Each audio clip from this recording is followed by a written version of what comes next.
So CJ. You know Wiggins yet? Yeah, Wiggs will not play. It sounds like it's not that serious of an issue, though, is it? Yeah, we don't expect it to keep him out too long, but day to day. Any starting in this place? Not telling. You sure? Yeah, I'm sure. What can Moses bring now he's back? Well, his shooting and length defensively will come in handy for sure, and we've missed him, and it'd be great to have him back. Steve, in looking at Kuminga's continued progression here, do you ever think about, or have you thought about maybe like the irony about how Draymond's rise way back when happened when David Lee went out for an injury, and JK's opportunity kind of came after Draymond's suspension? I did not think of that, no. But that's it's not an uncommon theme in this league, for young guys to get their chance with an injury of some sort. And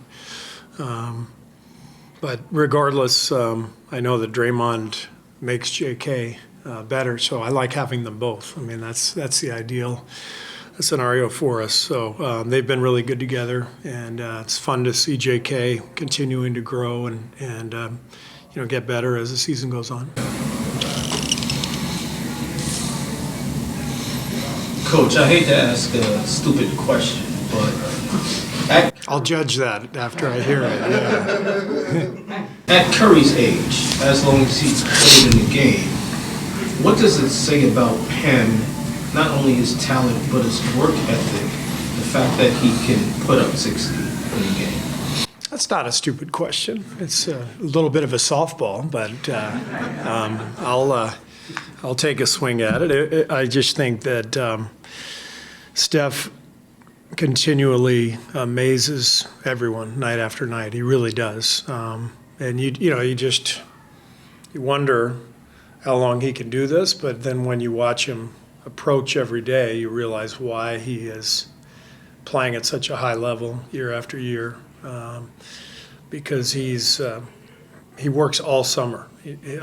He's constantly preparing himself, getting better, but also trying to find ways to extend his window to compete at the highest level, whatever it takes, improving his body, improving his mind. He's always looking for an edge, and his work ethic is second to none. We've kind of had this conversation already, but the sustainability of Draymond at the 5, it looked like he was a little winded late in that Atlanta game. I don't know if you thought that was because he was playing center the whole game, but where are you at on how sustainable it is to 30? Yeah, there really aren't, a lot of Joel Embiids in the league anymore, so I don't worry so much about Draymond playing the 5. I think that game being a back-to-back, and Atlanta's got some big guys. The combination, it's not just that Draymond's playing 5. It's that he's a little bit older, and we don't have a big team around him. So if we had a little more size and physicality around him, then I think it would make things a little bit easier on him. But I think the 5 is really the perfect spot for him, where he is in his career, where the league is, and how everybody's playing. He was in with Trace for a little bit. There was one play where he kind of crashed into Trace. He said he's just got to get used to having that rim protector behind him. What do you think of that pairing, and is that a way you can maybe spell some of the physicality of putting them together? Yeah, we've played Draymond with Loon for a long time, and the two of them have represented our best defensive lineup, given what they do together on the inside. It just hasn't, that lineup hasn't clicked this year. It's getting harder and harder to play without spacing and the kind of spacing you need to spread defenses out in today's game. So we do want to look at Draymond and Trace a little bit because of Trace's lob threat. That can negate some of the spacing issues that Draymond and Loon have. So it is a possibility, but it's not anything that we're super comfortable throwing out there yet. Similar to Draymond, Ben Simmons, a guy who has that unusual skill set of being able to control the game without necessarily scoring. Just what have you seen from him on tape, since he's been back in Brooklyn, returning from that all time? To be honest, I haven't seen him because the game, we knew he was out tonight, so the games that I've watched the last couple of days were not ones that included him, and he didn't play last month when we saw them either. So I really can't comment on how Ben's doing because I haven't watched him enough. What about similarities you just see between him and Draymond's game? Do you think that's a good comparison? Do you see that? I think they're very different players. Ben seems like a point guard to me, and I think both guys are very smart players, and you can see it. They see the floor well. They recognize what's happening in front of them. They've learned how to utilize their skill set at a really high level, and but I think every player has to do that to some degree. You figure out what you can do, what you can't do, and then you try to be the best version of yourself. And they're really good players. They figure that out, and they keep growing, and they keep learning, and keep getting better, and that's what it's about. Coach, you've been around some great guards over the years. Coming into this game, what do you make about the Nets duo of Cam Thomas and Mikal Bridges? Well, having coached Mikal this past summer, I know his game pretty well. I mean, he's a fantastic defensive player, and he's really blossomed into an excellent offensive player. And then Cam, I think he had 40 on us last game in San Francisco. He's a really dynamic scorer. He's got a strong body. It's hard to knock him off his base. And, this team, when you prepare for them, that's what jumps out. It's just the number of wings and big guards they have, all of whom can shoot threes and switch. And so it's those two guys in particular are excellent players. What do you think allowed you to close the game? Well, our defense was really good.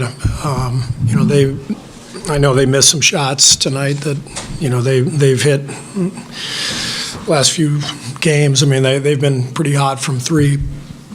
They definitely missed some open ones, but I just thought our defense was pretty solid, and then we made a lot of second effort type plays. Gui Santos was amazing, just getting on the floor for loose balls, getting offensive rebounds, generating extra possessions, and obviously Steph and JK kind of handled the offense, but it was a really good team effort. You mentioned it. You closed with Gui over Klay, which is obviously notable to many. Why did you go with that choice? It's the game is, you just, if a group's playing well, you just stay with that group. That's kind of a general rule. And so we stayed with the group because they were really competing and making plays, and they had the momentum. So I didn't want to stop the momentum. This is kind of new to Klay, though. I mean, you haven't closed with him several times recently. How are you kind of seeing him take that? He's fine. I mean, this is a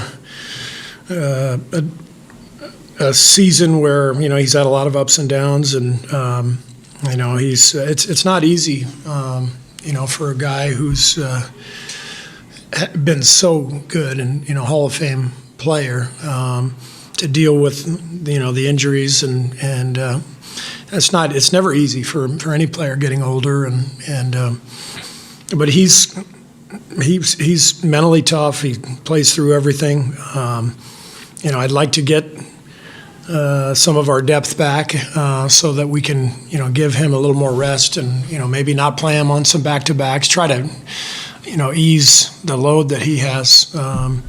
But Klay's going to help us win plenty of games going forward.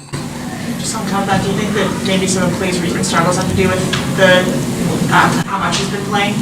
Yeah, he's played a lot, and this was our third and four nights, and so it's it's all part of it, but everybody has struggles during the season, and you just have to play through them. And I thought he did a good job tonight moving the ball and on the glass, and his minutes were good, and so he contributed. And it's just there's a spotlight on him because of how great he is, because of the career he's had. So I don't think that should be the story tonight. The story should be we won a game on the road, against a team that's been playing well, and we had multiple guys step in, with Lester and Moses and Gui. Like, that's the story of tonight's game is, those guys coming back and really contributing to a win. Especially when you guys have been struggling at times lately, Steve. How good is it to be able to win a game like this where, like you said, it's not like you guys shot the lights out or really, have had it easy at any point. You had to kind of grind it out from start to finish. I mean, for us to go 4 for 22 from 3 and win is I don't know when the last time that's happened, but Raymond for sure will be on that, like Thursday. He's busy the next couple of days, I guess. No, it seems like every game is like this for us. We've hardly had any blowouts in either direction.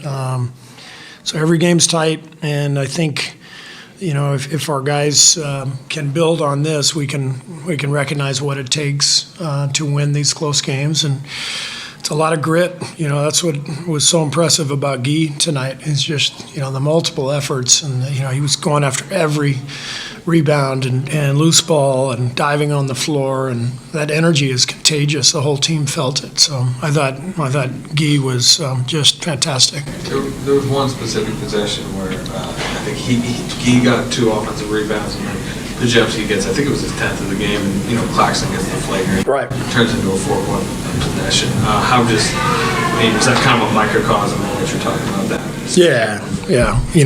That play. I mean, he made a good cut too. I think originally almost to get a layup on the play.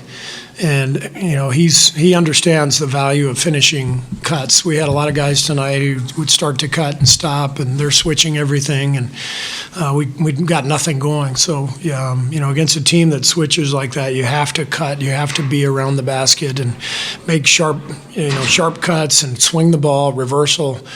And the game changed as soon as we put him in the first half because the ball finally started to move.